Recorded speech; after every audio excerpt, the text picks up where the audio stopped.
Joe talks about Joe.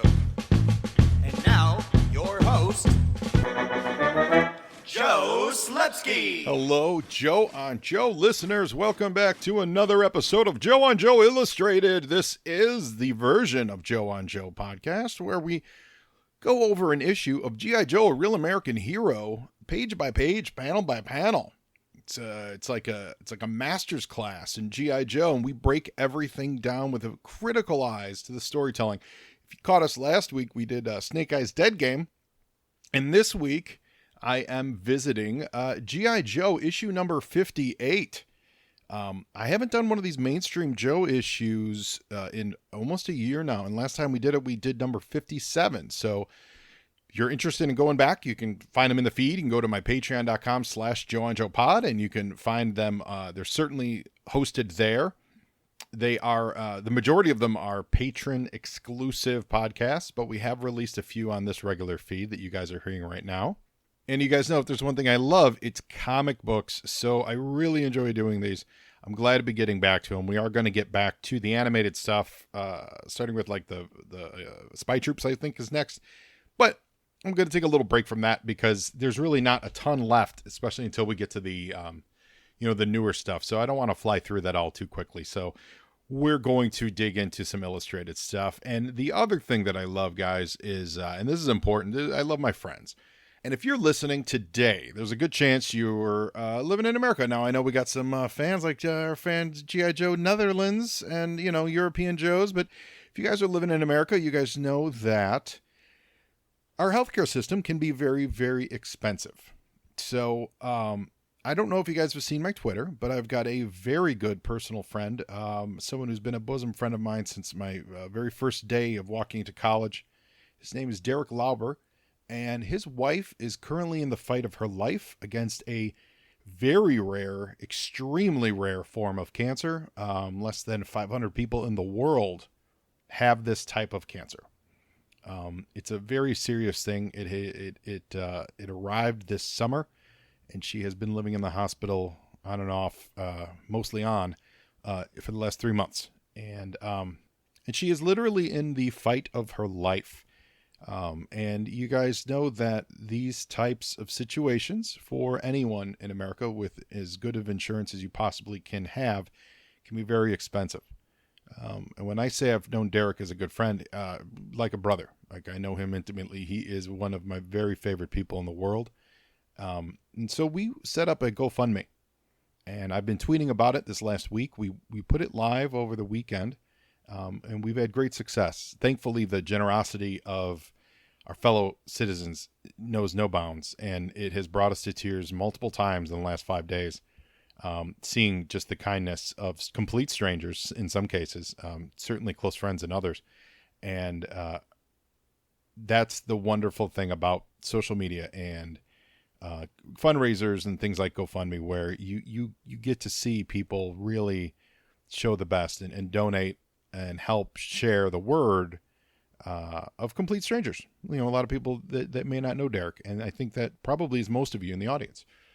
So if you enjoyed last a couple weeks ago episode where I had my good friend Rob Lopez on, Rob's one of those guys. He's part of that crew. And if you enjoyed that kind of camaraderie, you can imagine that's where I'm coming from with Derek. I love him like a brother, and we need to help his wife Sarah, and we need to help them. The bills have started coming in, and it is not cheap. So I am asking all of you Joe and Joe listeners, if you hear this in my voice, please go to Twitter and retweet. Spread the words. Hashtag Sarah's Team, SRASTEAM.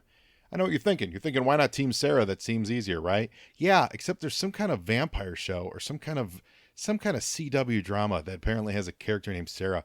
So the Team Sarah airwaves was taken up by someone who wanted her to be hooking up with somebody. Really frustrating to me. So we went with Sarah's Team.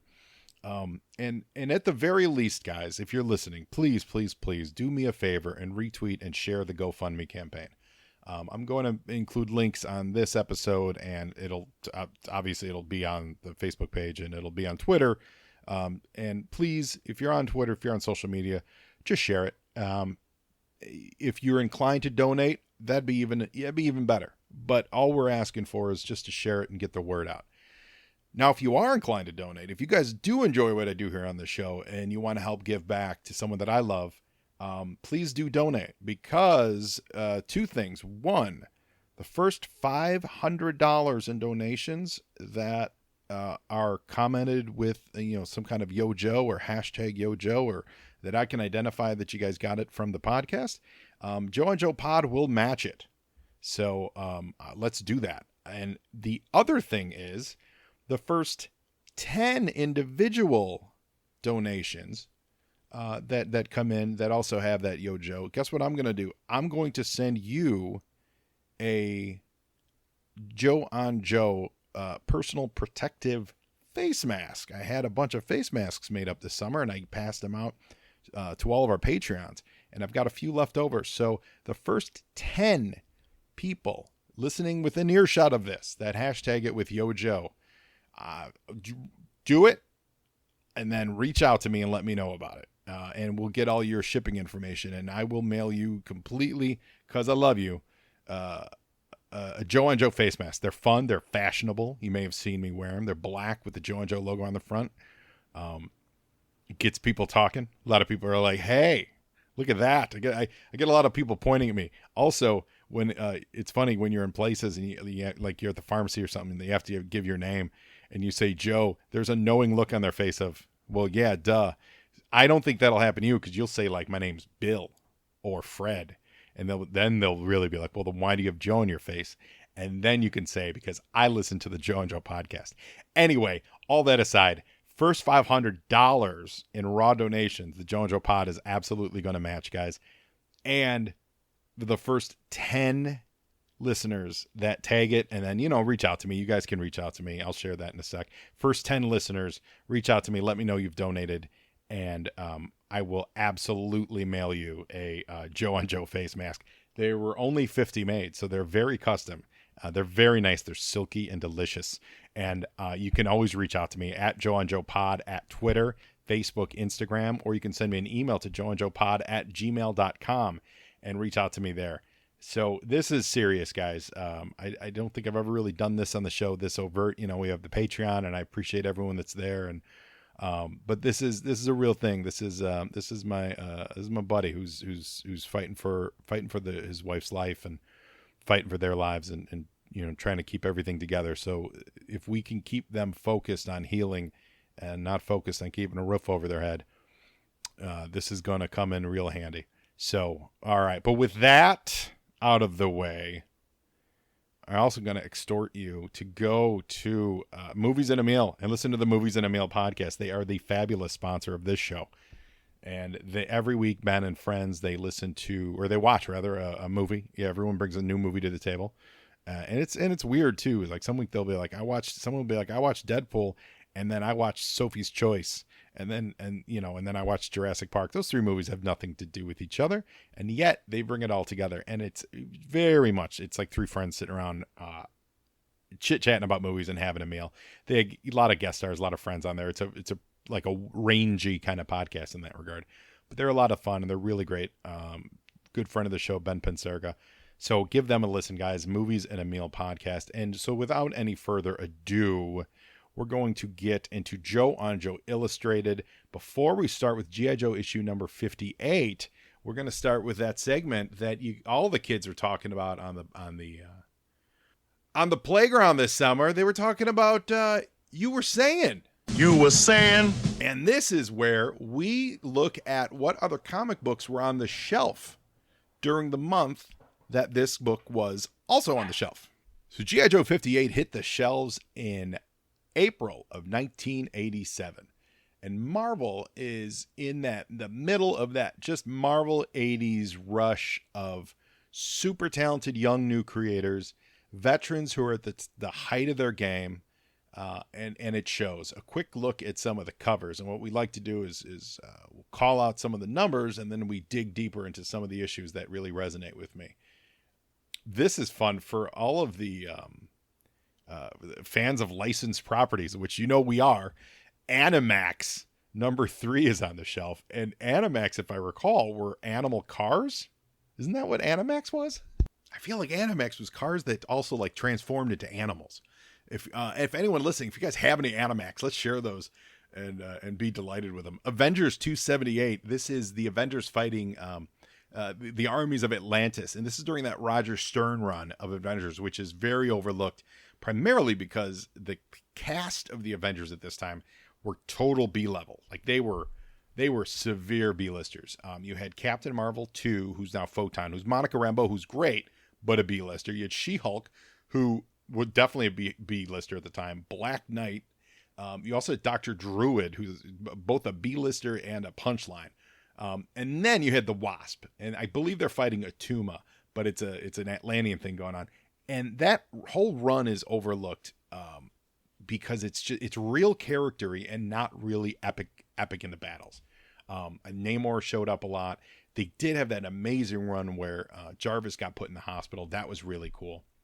We also have Captain America 328, which I believe is the first appearance of Dennis Dunphy, the D-Man. Yeah, it certainly is the first appearance. D-Man was a homeless guy who was also a wrestler in the Unlimited Class Wrestling Federation, and he took Daredevil's early costume and Wolverine's mask and made himself into a superhero without any real superpowers, and he's there to fight crime as a homeless wrestler. That's D-Man, everybody. He's been dead over the years, and then he's come back to life. I believe he's back to life right now. They've used him in a variety of different ways, shapes, and forms over the years, but that's the first appearance of D-Man, and I'm here for it. We have Fallen Angels #1. This was a mini-series out of the X world that combined the New Mutants and the mutants that were hanging out with X Factor at the time, the young kids that were hanging out with X Factor. And it was like it was trying to catch like that like break in that Beat Street vibe of, you know, young kids running the streets in the 80s. What was that movie? With like Helen Slater. Remember that, where she what was that called? Where you guys know what I'm saying. That like lots of bandana, that attitude of we can live on the streets and still be punk and be our own kids. That's what Fallen Angels was. It wasn't great, and they've barely reprinted it over the years, but they made so many copies of it because it was an X-Men book, and X-Men sold so many of them. You find issues of Fallen Angels everywhere, absolutely everywhere. Also on the shelf this month is G.I. Joe and the Transformers #4, as well as Secret Special Missions #4. We're going to do full coverage on both of those issues and other episodes of Joe and Joe Illustrated. I recently reread G.I. Joe Transformers, the whole miniseries, which I hadn't reread in years. And I completely forgot the love story they gave Hawk in that. Because it's not written by Larry Hama, right? So there's a different vibe to the whole thing. And certainly there's giant robots. But I completely forgot about the love story they gave Hawk, and it was awesome. So you guys know, if you guys have read it, you know what I'm talking about. Probably you've all read it and recall it. I hadn't read it in years. It's awesome. X Factor 15. This is Walter Simonson. It's just fun. I have a page of artwork from this book. This is the issue where Angel dies, actually commits suicide, really. He tries to. Because he had lost his wings during the Mutant Massacre a couple issues back. His wings had gotten harpooned and pinned to the wall, and so they eventually gangrened, and he had to have them removed surgically. So he was just in complete despair because that's how he defined himself. And in his depression, he took his corporate jet and he blew it up. I don't know if they said he ran into a mountain with it or somehow, but there was a giant explosion. And the rest of the X Factor team, Cyclops, Marvel Girl, Beast, and Iceman, they were unable to stop him. And I have a page of art from this in around page 19 or 20. It's when they're all running to the airport and trying to catch up to each other.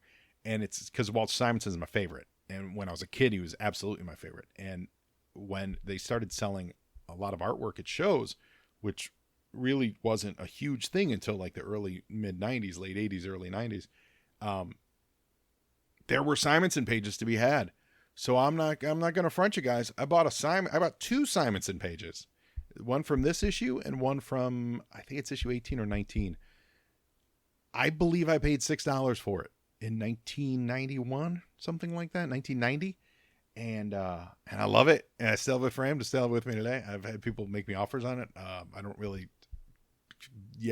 plan on selling it anytime soon because Walter doesn't sell his books. And I spoke to you with you guys last issue how much I love Walter Simonson. He doesn't really sell his pages. So when I had a chance to meet him and I was talking to him about it, he said Bob Wyasek must have sold it. And I'm like, well, then get that $4.50 from Bob Wyasek because that's all I paid for it. So there we go. X Factor 15. And now on to DC Comics. You were saying? Well, DC starts with a bang, guys. April 1987 is Batman 406. You know what that is? That's Year One, Part 3. That is the seminal Frank Miller Year One. For my money, that's my favorite Batman story. Just raw, sheer Batman. I enjoy Dark Knight. That's great. Killing Joke, fine. As standalone stories go, Batman Year One is everything for me. Probably my second favorite would be Long Halloween, which is just incredible. But Batman Year One is just Mazzucchelli's artwork is just stunning, and Miller's writing is perfection. Batman's not a lunatic like he is in Dark Knight and then the subsequent Frank Miller stuff. So yeah, I adore it. If you've never read Batman Year One, don't wait any longer. The hype is real.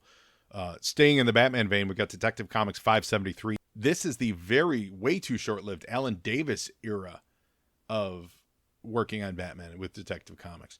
He would work on it for maybe another year or so. And when they circled back and were like, hey, let's do a Year Two story. And during the Year Two stuff, they redrew a gun that he had drawn on the cover. And he didn't like that very much. So he quit in the middle of it. And that's when they brought in Todd McFarlane to pick up the slack on Year Two. But it looks like it's Batman and Robin versus the Mad Hatter. And I'm here for any Alan Davis superhero work. It's the absolute best. Also this month, some really important books in the timeline of DC, the DC universe. Justice League of America number 261. This is the final issue of the Justice League of America. This is the last issue. It would go on to then be relaunched shortly. I don't know if it's actually next month or not. We'll find out when we do next month. But within the next month or so, it would be relaunched as the Giffen DeMatteis bwahaha funny Justice League era, which for my money is the best, and I absolutely love it. But this was the final few issues where they murdered everyone. They killed Vibe and they killed supposedly killed Gypsy and stuff. Like Vixen was the only one. Steele died. Sergeant Steele. Vixen was the only one that lived. And what spun off, what kind of jump started the Legion, the Justice League, that iteration of Justice League was the end of Legends, which is volume 1, number 6, which was written by John Ostrander, penciled by John Byrne. I believe Byrne contributed to the plot too. And that was when Darkseid and his minions kind of turned the world against the superheroes. So they had to, fight back with, PR and, their public persona. And out of Legends came books like Suicide Squad and the Giffen DeMatteis Justice League, because Maxwell Lord came to them and said, hey, you need to rebuild your rebuild your demeanor, your public image. That's the word. Over in Infinity Inc. number 37, we've got speaking of Todd McFarlane, we've got some Todd McFarlane work, guys. Remember, early McFarlane was not over at Marvel. It was over at DC Comics, and he worked on Infinity Inc. I am always shocked that his Infinity Inc. work is not more expensive on the back issue market. If you're a McFarlane fan, you absolutely should seek it out. It's really good. It's not as wild. It's a little tighter than he normally would, but it's got a lot of those same details, a lot of that same just fine quirkiness to it. And from a collector perspective, it's going to catch up one day. They run a little bit more expensive on the back issue market, but certainly not what I would think would be deemed appropriate. Like you see his Spider-Man work, of which there had to be thousands of more copies printed than Infinity Inc. at the time, and his Spider-Man work, which because it's Spidey, fetches higher prices, not just, and I'm not talking about just the Venom stuff, but it's just his normal everyday work. So I don't know why his Infinity Inc. stuff doesn't also command that kind of interest. So if you're a McFarlane fan, and if you're a comic collector looking to just get a few quick books you can slug away and maybe they'll be pop and be worth something, check out his Infinity Inc. stuff. I'm not sure exactly the issues. I think he worked on it like maybe 18 issues or so. But it's worth checking out, and they're fun. They're good reads. Fans of, once again, licensed properties, guys, Mask Volume 2, Number 3. So there was a mini series of Mask that they did, and then they launched and ran a regular series. The regular series, I think, maybe ran like 8 issues or something. But Mask is fun. We all know that, we love the Mask G.I. Joe connection that they've done recently. Mask basically is Transformers smashed up with G.I. Joe. And I enjoy these. I enjoy these back issues. These actually have been going up in price too. I think one of the reasons for that is, as a licensed property, as more of a kid-friendly property, not a lot of older people were reading at the time. Therefore, there's not a lot of good copies of Mask in really good condition. You see it a lot. You see like the first issue show up a lot in a lot of cheaper dollar bins. But some of these other issues, like the He-Man books, because they were being read by young kids, they just weren't being taken care of. So, and they're fun. They're fun reads. They're as fun as, they're pretty much as fun as the G.I. Joe stuff. I don't think they're as mature or sophisticated as some of the G.I. Joe stuff we're going to cover, but they're really good. Steve Rude did a Mr. Miracle special that is dynamite. This was one of the early non-Kirby appearances of like all the New Gods and Darkseid and stuff. It's DC special. It's Mr. Miracle special number 1. It's often overlooked, but it's a lot of fun to read. Steve Rude is just a super really, really, really talented artist. If you're not familiar with the work, please check it out. The Spectre got his second series. Issue 1 came out of that. Now, this cover is Mike Kaluta and Ed Hannigan, and this run of Spectre it's not my favorite run, but it's really good, especially at the time where DC was kind of rebranding themselves. This run of Spectre was really exploring like the spiritual magical world of DC, which they weren't really doing a ton of at the time because they were really relaunching all their superhero properties. It 21 issues, I want to say it ran something in that regard. We're in the middle of Watchmen. That's up to issue number 8. You guys all know, I'm sure you've all read the Watchmen. Come on. The Matt Wagner Demon miniseries is wrapping up with issue number 4. And final one for DC, the Star Trek IV The Voyage Home movie adaptation came out this month. Oh, another one. DC's, because again, this is that post-crisis relaunch of, of all their characters. Wonder Woman is on issue number 3. So they relaunched Shazam. So with Shazam, The New Beginning, issue number 1. And that's it for DC Comics. You were saying? And we also like to look at the movie theater. And let's see what was playing in the theaters in April of 1987. Wow, it's a murderer's row of 80s bad. Police Academy 4, Citizens on Patrol. The Secret of My Success with Michael J. Fox and Helen Slater. I feel like I've seen that movie 100 times and I don't remember what it's about. Project X. I remember seeing that with Matthew Broderick. I remember seeing that in the theaters, and Helen Hunt, William Sadler. And just because I love chimps and monkeys and, just that, and being like, that's the movie I need to see. And then it's a real movie about like torturing animals and, I'm like, but I did just want to get a chimp.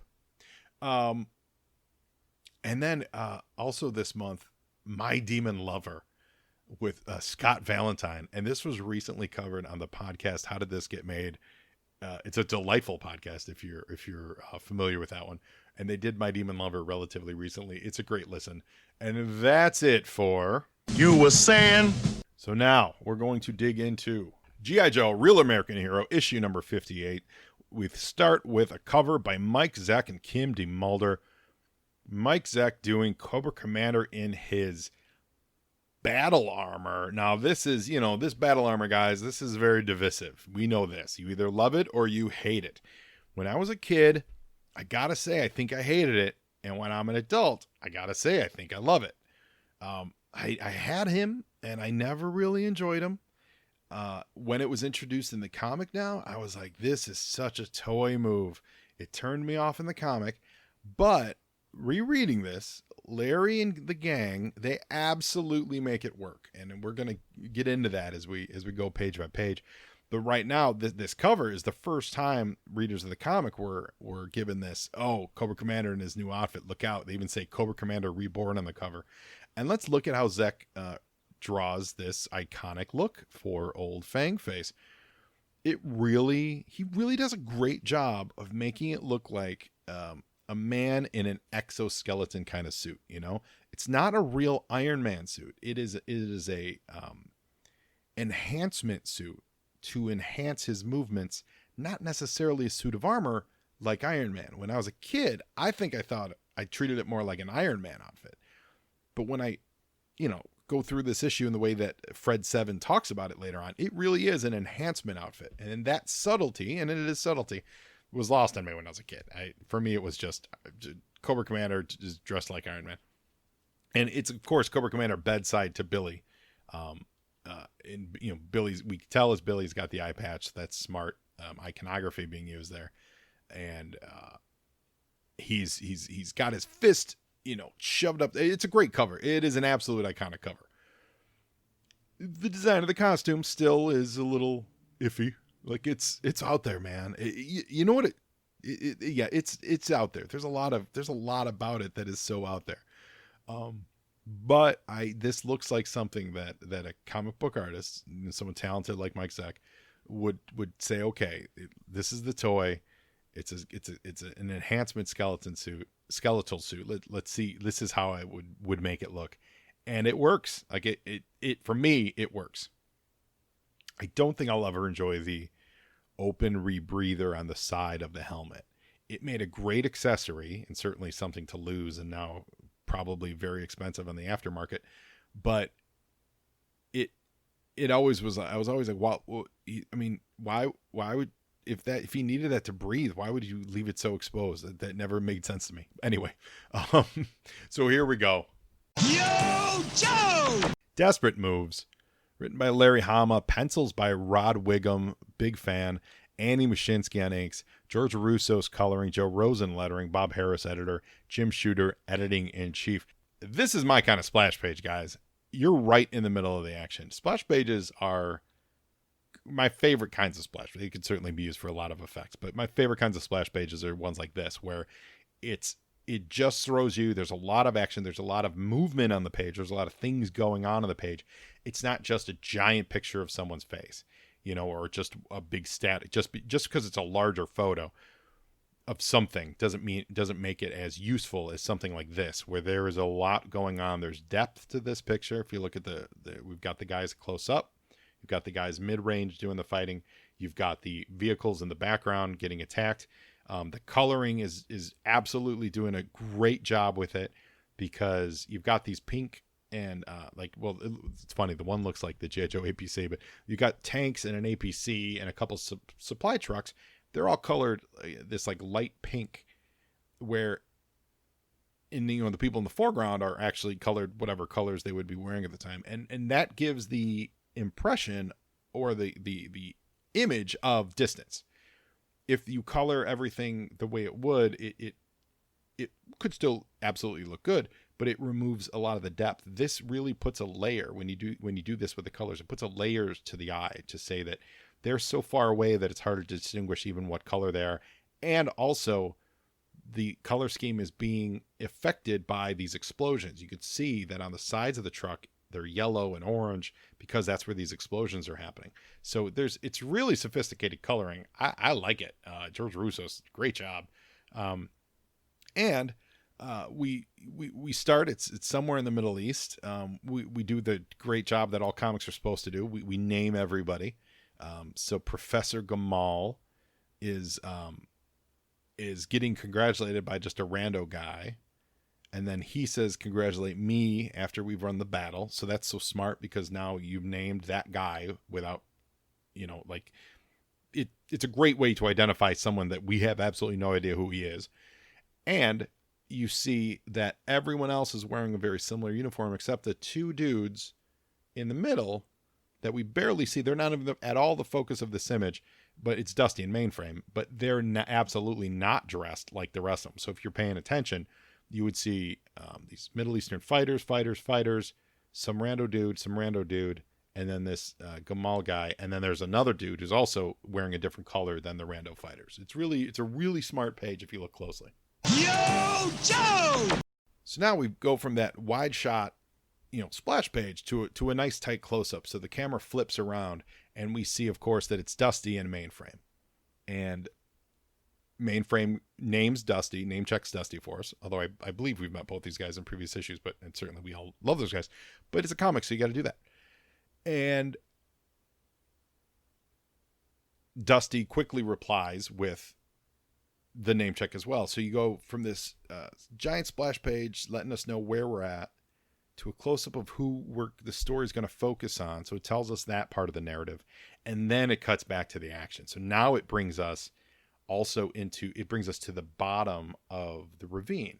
And the colors tell that story too, because the guys who are at the top of the ravine that we're focusing on, they're in full color, in full, unique colors, all the tones are appropriate. And when it zooms in on the things the things in the distance, even though the camera's gone closer, there's a flat monotone red to everything. The explosions are drowning out all the color as well. And that visually places us back into that splash page. So these middle two panels where there's the bright red and then the vehicles are still kind of colored pink, that still puts us there. And when that little kid, I think that's the same little kid. Yeah, it looks like it is. Later on, we learn his name is Rashid. When he stands on top of these defeated tanks, he's still in full color, even though the rest of it is, this washed out pink or washed out white or yellow. And that's all a smart colorist focusing our eye on what's important and the important things. It's not necessarily important who the bad guys are or what they're doing. And this whole issue is a really great example of that. We don't really know what the fight is here in the Middle East. We just know that the Joes are on the side of these rebels. They're fighting against Colonel Sharif. This is referencing an issue of JoJo Illustrated we haven't done yet. I believe there's a reference later on to Special Missions number 3. So if you're reading them all, you would know it. But if you're not reading them all, this is just, they're in the middle of a firefight. This is who we care about, our main characters, and here we go. So now we get this final panel, we get a little bit of the mission here. That the Joes are there to help stop this oppressive Colonel Sharif. And so they're going to give them, the Joes have an objective, which we don't know what it is yet, but in exchange for helping them fight in this part of the battle that we just finished seeing, like the end of it, they're getting a favor from him, which is transportation and a guide to the Joe's actual true objective, which we're going to find out later. Yo, Joe! And classic 6-page grid with lots of smart camera angles and choices. So we've got an overhead view. The Joes are given an old World War II motorcycle, which is awesome. Think something that literally think something Lawrence of Arabia would have driven around in. That's what they're getting, and it's the mid 80s. So it's not necessarily a souped up vehicle, which is referred to in kind of in retrospect quasi there's a little racially tinged thing. They refer to it as, at least it's not a rice burner. But I do remember growing up at the time, a lot of friends were getting motorcycles and stuff, and that's what any motorcycle was called that was manufactured in Japan. So things, the Kawasaki's and stuff and the Yamahas, and basically, and for a time they were looked down upon, but I think that changed quickly. And by the time we got to the 90s, I think they were making some superior bikes. I don't know much about motorcycles. If that's wrong, don't at me. I don't need it. So they give them a motorcycle with a sidecar, and it's Dusty's driving it. Mainframe's riding shotgun. And they give him Rashid. And he's this little kid who's going to be their guide. And Mainframe says, hey, hop in the sidecar with me. Let's go. And Rashid starts it by giving Mainframe shade. He says, now that I'm a man, I'm going to ride with a real soldier, not with a fixer of computers. So he's throwing shade on Mainframe immediately because he thinks Mainframe's a big nerd. And Dusty stands up for his boy. He says, don't sell old Mainframe short. He's liable to surprise you one of these days. And they drive off into the sunset with the rebels celebrating their victory and giving them a nice send off. It's a lovely set of images. There's really a lot happening. A lot of nice colors used on this page. I'm a fan of it. JoJ! So now we take a prologue back over to Denver. And this is where we get to see the subject of our cover piece, which is Cobra Commander. And now, last we saw, he had taken Billy from that hospital in Springfield and driven off with him. And he was going to, find some help because Billy was in that car accident a long time ago, many issues ago. But we thought he was dead, caused by scrap iron shooting the missile and killing the Softmaster, etc., and so on. Billy lost an eye. He lost a leg. Cobra Commander, again, thought he was dead. Cobra Commander himself thought he was going to die. He was trapped under the cave-in with Destro. They escaped. Destro went on to go back home. We had last issue where Destro met up with Flint and Lady J, and after some fighting, was a man of his honor, and he gave Flint and Lady J the plans to the Terror Dromes, which is going to come in play later here. So now we're finally catching up on Cobra Commander, who is in mufti. He is in disguise. He's wearing a red beret with John Lennon glasses, a biker mustache, which is not his real mustache, and a ponytail. And he pulls into an auto garage called Fred's Auto. And Fred is a very familiar looking blonde gentleman who, is about to close up for the day. And this ambulance pulls in and says, "Hey, I'm closed," And this guy in this weird looking, the beret and the glasses and the mustache, he gets out and he just starts closing the door to the garage, like taking over. And Fred's like, "You can't waltz in here." This whole page is really nice storytelling. You get this establishing shot of Denver. If you look close, they put it on like you see the mountains in the background certainly, but the street that the car is even driving on is on an angle because Denver is so mountainous. You're pretty much always driving up or down somewhere, which is great. Then you've got this street's eye view of the ambulance, and at that angle, it gives a sense of urgency pulling into the garage, almost hitting Fred. That coming to a stop right at Fred again, sense of urgency, and then this you see who now you get to see who's driving the vehicle, and he just goes straight to the door. Like it's great A to B to C storytelling on this page. JoJ! And now he gives up the game and he says, "Hey man, I'm Cobra Commander. Like you're a CG," and he calls him Fred 7. Last Fred we met, I think, was Fred 2, and they give a secret handshake, which is awesome. Please, if you're out there, tell me, listeners, you guys have done this at the Joe conventions where there's a weird handshake. You're tapping your forearms and you say greed, ambition, and ruthlessness. Please tell me you've done this. I'm surprised we haven't done it more often. I think it's great. Greed, ambition, and ruthlessness. So then once that's all kind of established, Fred is now literally standing at attention. He's at his faithful service.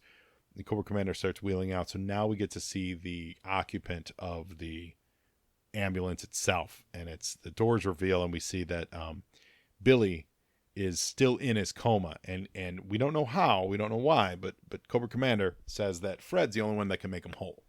JoJ! Now, back in the Middle East, the guys are camped out and they're getting some sack time.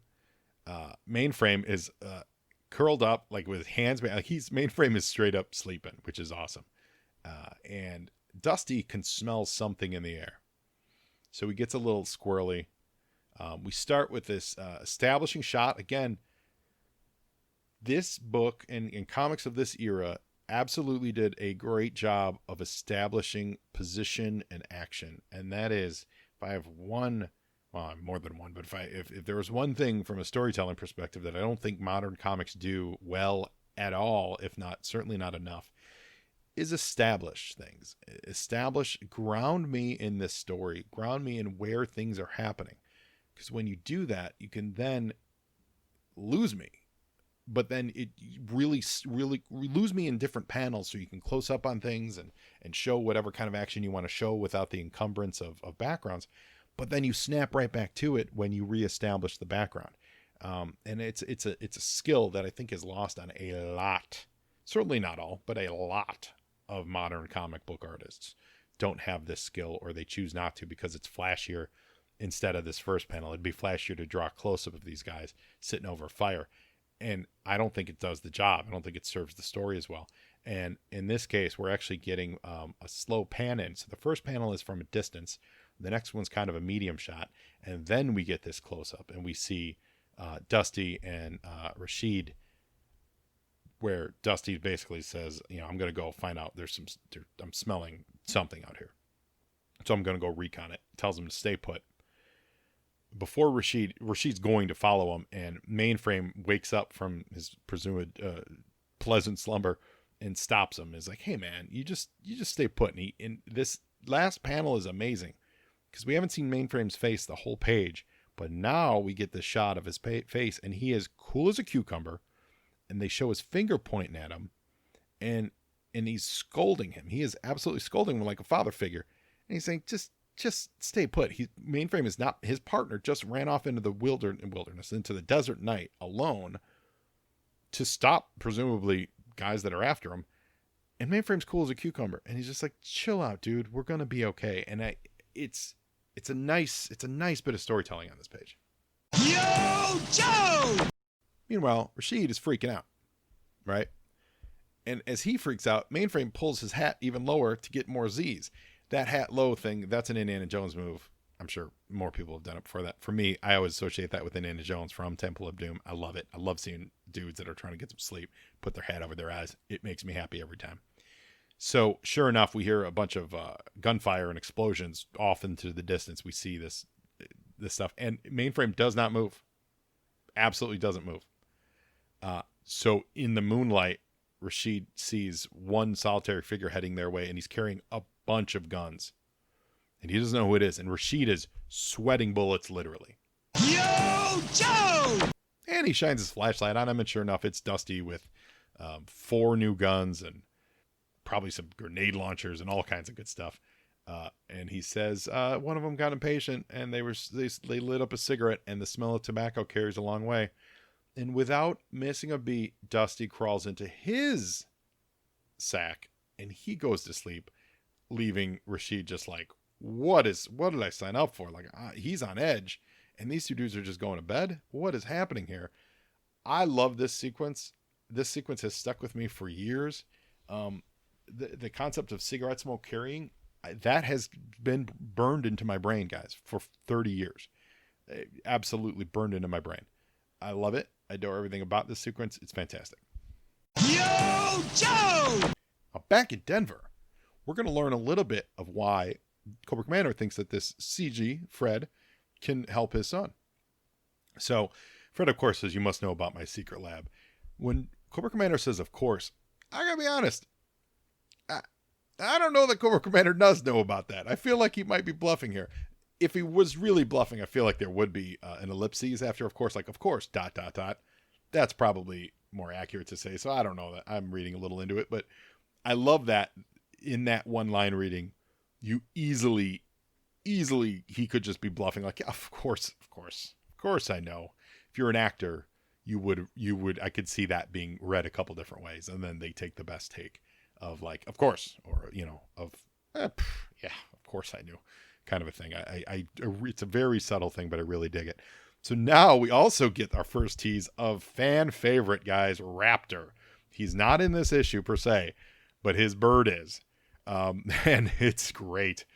So it's Fred's like workroom, So we've got the what does he say? The best movement enhancement duplication lab that Cobra can buy, Waldo, servos, and articulated robot arms.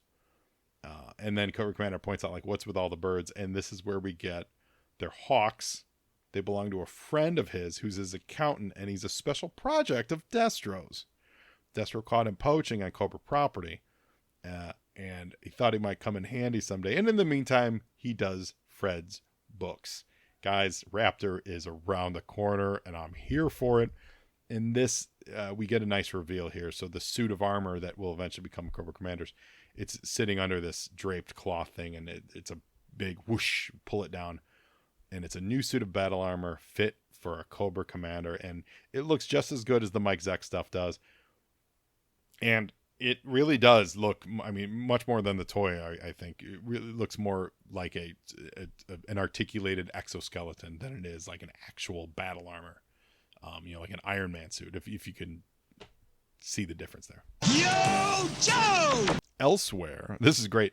Elsewhere, because we know they're in the Middle East, but just like elsewhere, it's awesome. So, and you know what though? Here's the difference. Here's why it's good that it says elsewhere. And I talked last week about like the whole Snake Eyes Dead game of it being classified where they were at. Well, the reason this is elsewhere and it's not classified or its parts unknown is because they are now at a place that's new to them. We know they're in the Middle East. We know they're in whatever this fake country is. I'm not sure if they actually named it, but we know where they are. But this location was also a secret to the Joes. So this makes sense that it's not super locked down coordinates. So now we see what their mission was. And there are these oil drums, these giant oil tanks that they're heading towards with Mainframe, Dusty, and Rashid. It's a little bit of a silent page. They sneak in with some bolt cutters, and Dusty knocks on one of the tankers, and it's hollow. It's totally empty. So it's not filled with sweet, sweet Texas tea. JoJ! And back at Denver at Fred's Autos, we see that Cobra Commander is now trying the suit on for the first time. And we're getting, the readers here, we're getting a nice explanation for it. He's asking where the controls are because he thinks it's like a battle suit of armor. Remember the old Cobra, what were those called? The Asps?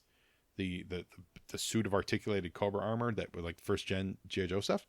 And Fred says there aren't any controls. The armor has sensors that respond to your movements and enhance them just like you'd wear a suit. So this is very much like the Iron Man armor, but it's more of a responsive exoskeleton. It moves very naturally. It's bulletproof. Cobra Commander is crushing a car engine. So this is a formidable outfit he's built here. It looks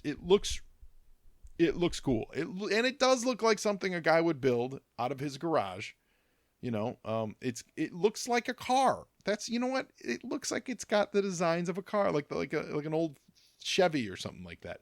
That is what it looks like, and it makes sense because it was built by an auto mechanic. JoJ! And Larry does a lot really well in all these books, but what he really does well is he knows how to pace a story. So that page ended with there was a noise from the other room, and he knows that's a cliffhanger that we're going to want to revisit. So now he takes us back to the Middle East, which we were also left on a cliffhanger of what's a hollow, oil drum, not drum, whatever those oil well, not well either, oil tanker. What's a hollow oil tank doing? And so now we revisit the previous cliffhanger, which is they find a secret panel, and sure enough, there is a terradrome in there, fully functional, fully complete terradrome. It's hiding within these oil wells. So Mainframe is like, come on, let's go. This is what the mission is. So they've got a lot of work to do. So Mainframe heads inside, and we see in Mainframe's bag that he's been carrying with him, he's got, for you old school computer heads, all you old heads out there, he's got modems, man. He's got old school hand receiver modems where you pick up the phone, you put the receiver in the cradle, and it goes beep, beep, whir, whir. That is great. So he asked the guys to kind of stand guard for him while they do that. Meanwhile, outside, we see that the normal Sharif's guards they found the hole that was cut into the fence. JoJ! Cobra Commander and Fred, they go to investigate the noise, and the noise is Billy has come out of his coma. When Cobra Commander calls his name, Billy says that sounds familiar, but he has amnesia. He doesn't remember who he is. He doesn't remember his own name. He doesn't remember anything. Who am I? Who are you? And what's really funny about that, though, is this is like, who are you? It's Cobra Commander in a brand new set of armor. He could be anybody. So Billy could, at this point, literally 100% remember who Cobra Commander is. Just be looking at this guy in this weird suit of armor going, I don't know who you are, mister. My dad was Cobra Commander. I don't know who you are. But we get it. It's kind of funny. And he says, your name is Billy and I'm your father. Of course, not naming himself because it's not for us to know, the reader. And this is the man who's going to make you all better again. So this is the question that's hanging out there. What is Fred going to do that's going to make Billy whole? JoJ! Now the Terrordrome. So we've got Rashid throwing even more shade at Dusty on this page, and this is great. So Dusty's in the background, and this again, this is really smart storytelling. This whole issue really plays with layers and levels, because there's a lot happening here. So off in the distance, Mainframe's working on this hack, right? So he's digging into the computer files, and we're going to find out later exactly what he's doing. But that's in the back, in the distance, and in the foreground of this, with smiles on their face, Rashid is shining on Dusty, saying, "You're great, man. Tell me about your battles." And, Dusty's like, "Man, you need to talk to Mainframe," because Mainframe's a little older, guys. If you remember from File Card, he's actually a little older than, he's probably like a generation older, 10 years or so older than Dusty. And he's like, "You need to talk to him," and the kid continues to be like, "That guy, he's an old woman, he's full of book learning and such." Love that phrase, book learning. And Dusty's like, "Hey man, Mainframe, this whole mission's about Mainframe. Don't, just go over there and check out what he's doing. Like, go learn something, kid." It's really not, it gets a nice scene. And this page is a really good example, guys, of using the first panel or one of the early panels to set up the room. And there is background detail in that first panel. It's the same color. There's just a solid blue, but there's background detail on the walls. And it's saying they're in this computer room. There's a lot going on, blah, blah, blah. And then the other three panels before we get to the outside one, they're close-ups of those guys, but you don't have to draw backgrounds then. You can go for the close-up and just give me a plain solid color. So you get a blue one, then a white one, and then a blue one. You don't have to always draw these detailed backgrounds. And why? Because you've established it in the early going. This is the room they're in. It's not even noticeable if you're reading it, because in your brain, where they're at. If you never establish that, you're never going to see anything. But we do catch up with those two guards that found the hole in the fence, and they see that the secret tank is, the door is open on the secret tank. So remember, the guys are in the Terrordrome inside of the tank. So just because they find the hole in the tank, they then still have to get inside the Terrordrome. So think of that, like talking about layers. That's that kind of layers to where the action's happening.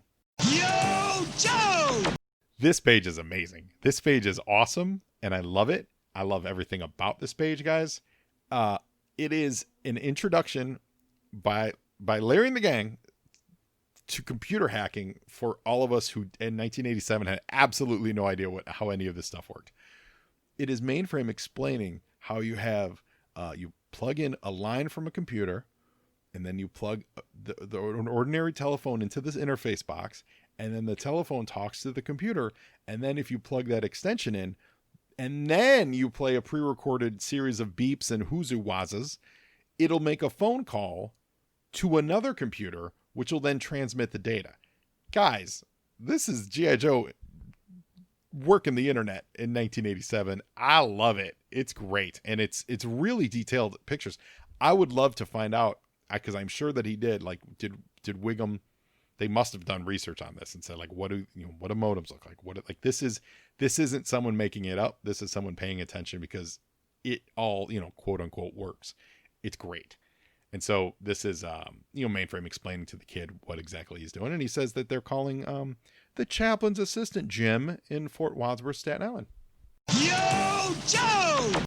Where we see that Scarlet and Stalker and Duke and Flint are receiving this information. And Scarlet has her own modem that she plugs in, her own cradle. And she uses the same access code of greed, ambition, and ruthlessness.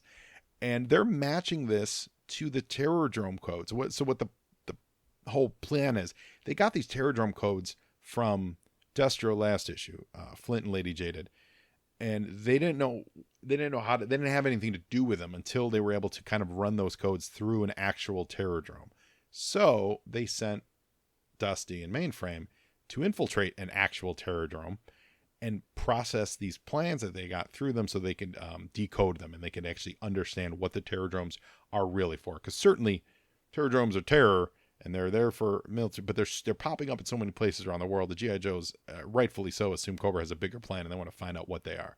This is pretty great. It's a nice reveal, because this is the last thing you're expecting, 15 pages in, to cut back to see the gang at Fort Wadsworth, and that they're a part of this operation too. Normally in a story like this, like they'll be in the early planning stages early on in the issue, or they'll have called home or something like that. This is, no, you thought they were on their own, and then now they're bringing these in via the modern marvel of computers and modems. JoJ! This image of Mainframe sitting back and enjoying his fruits of his labor is everything, guys. He is sitting back and chilling, just like he was when he was sleeping, as this Rashid guy is flipping out on him. And he's like, he's calling him shameful, you mock fighting men. And never once does Mainframe lose his cool. Mainframe's smiling the whole time. If anyone kind of loses his composure, obviously Rashid, who's got his own issues, but Dusty, who's such a good friend of Mainframe's and such a good dude, he's like, enough, man. Like, quit picking on Mainframe. He's earned the right. Like, Dusty knows where Mainframe's been through. And what happens is then Dusty gets caught unawares, because now Dusty is busy defending his buddy and not focusing on the mission. Not saying he's doing a bad thing, but that's the result of it. Is he gets cracked across the skull by those two guards that found their way into the Terrordrome. JoJ! So now it's those two guards with Mainframe and Rashid. Rashid's got his gun up. Mainframe wasn't holding it, or he had a gun. Mainframe drops it. Sorry, yeah, Mainframe does drop his gun right away. And he's like, and he actually calls Rashid a little rag picker. Before we get a little crazy there, the term is used like a beggar, like a street beggar. It's not necessarily that kind of a term, but he immediately goes on his hands and knees and he starts begging. And this is just like that earlier page where I said I really like the angles. It's 6 panels. These 2 pages, actually these 2 subsequent pages, they're both 6 panels. Lots of really great angles for storytelling. And again, first panel here, you've established with background details. You see where they're at in relation to the computers. You see the floor. You see a sense of realism. Second, absolutely every other panel on this page, there's no backgrounds because you don't need them, because now you're in close-ups, you're in medium shots, and you're telling the story of Mainframe faking that he's surrendering and all that stuff, and he's trying to catch them off guard. JoJ! And as a 2-page spread, this is great. So he goes to kiss their boots, and he to lick their boots. And when they do that, they lift up their boot like, get off me, American. And when he does that, Mainframe goes in for the kill, so to speak. He knocks him off balance and he punches the guy, knocks him off, and steals their gun. So that's how it's that old I'm giving up, oh my god, please don't hurt me trick. And then he beats the crap out of him. From a storytelling perspective, these 2 pages look really great together and they work really, really well. First opening panel, there's 12 panels in all, 2 pages. That first one on the previous page establishes with backgrounds what's happening. Then you get close-ups with no backgrounds and just solid color for the backgrounds. Close-ups, medium shots, close-ups of the dudes, close-up of him licking the foot, and there's no backgrounds. There's nothing drawn in any of these to give any sense of space. On their own, these aren't great. They're certainly well-rendered drawings, but on their own, they don't tell much of a story. But when you put these 12 in a row, because what happens in the last panel after he knocks those dudes out and the sequence is now ended, now we get backgrounds again. Now we get the floor, we get the wall, we get the corridor. Now we see where they're at. Think about that, guys. Think about it for just storytelling. If you want to learn something from this, this is a really nice bit of this 2-page spread. It's a really nice bit of comic book storytelling. I wish we saw more of this, and I love it.